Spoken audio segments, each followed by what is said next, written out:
क्रेडाई की इंदौर चैप्टर द्वारा इंदौर में आज कॉन्क्लेव का आयोजन किया गया। इस कॉन्क्लेव में क्रेडाई के वरिष्ठ अधिकारी सहित मध्य प्रदेश के सभी शहरों के सदस्य शामिल हुए।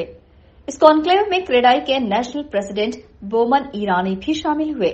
साथ ही शहर के महापौर पुष्यमित्र भार्गव और कलेक्टर इलैयाराजा टी ने कार्यक्रम की शुरुआत की। इसके बाद क्रेडाई के नेशनल प्रेसिडेंट बोमन ईरानी ने सभी सदस्यों से चर्चा करते हुए काम में आ रही परेशानी की जानकारी ली। साथ ही रियल एस्टेट सेक्टर की कैसे ग्रोथ की जाए, इसको लेकर भी मंथन किया गया। क्रेडाई के नेशनल प्रेसिडेंट बोमन ईरानी ने बताया कि क्रेडाई जल्द ही अपने 25 वर्ष पूरे करेगा। क्रेडाई अपने सभी सदस्यों को समय समय पर सरकार की योजना और गाइडलाइन की जानकारी देता है। वहीं इस साल 4000 से ज्यादा लोगों के लिए सस्टेनेबल होम बनाने का लक्ष्य रखा गया है। सरकार की मंशा के अनुरूप हर शख्स को घर उपलब्ध करवाने की दिशा में तेजी से काम किया जा रहा है। सभी विषयों को लेकर आज के कार्यक्रम में गंभीरता से चर्चा की गई है। क्रेडाई अध्यक्ष बोमन ईरानी ने यह भी कहा कि पिछले कुछ समय में लोगों का बिल्डरों के प्रति विश्वास बढ़ा है, जिससे आने वाले सालों में इस सेक्टर की जीडीपी 4% से 9% तक बढ़ने की उम्मीद है। क्रेडाई इंदौर का ये आज का जो प्रदर्शन हमने देखा, यहाँ पे 125 क्रेडाई इंदौर के मेंबर्स आए हुए हैं और इसके आगे मैंने सुना है कि भोपाल के भी 50 से ज़्यादा मेंबर आए हुए हैं और ग्वालियर और जबलपुर से भी आए हैं। तो यही एक यूनिटी का जो आपको मैं कह रहा था, उसका एक बहुत बड़ा एग्जाम्पल है।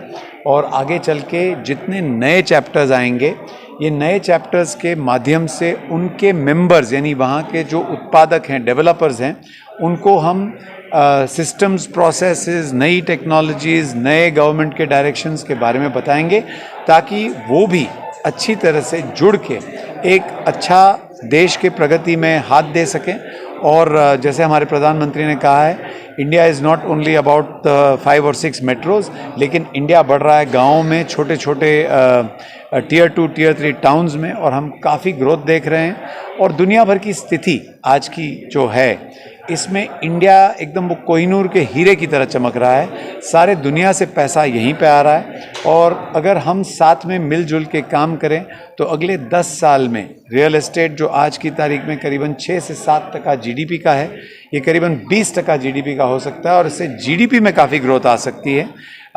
हम सब एक साथ मिलके क्रेडाई के माध्यम से काम करते रहेंगे ताकि हम हमारे सब मेंबर्सों को अच्छी बातें बताते रहें, गवर्नमेंट के लाइन ऑफ थिंकिंग के बारे में बताते रहें और गवर्नमेंट के साथ इंटरेक्ट करके ईज़ ऑफ डूइंग बिजनेस का भी इनको बताएं और गवर्नमेंट को भी बताएं और साथ में मिलके इस देश को आगे बढ़ाएं। आपको बता दें कि इस साल 14 कैटेगरी में 114 नॉमिनेशन क्रेडाई को प्राप्त हुए हैं। इनमें से इंदौर के 28 बेस्ट रियल एस्टेट प्रोजेक्ट्स को विनर और रनर अप के तौर पर CREDAI Indore golden bricks award से सम्मानित किया जाएगा।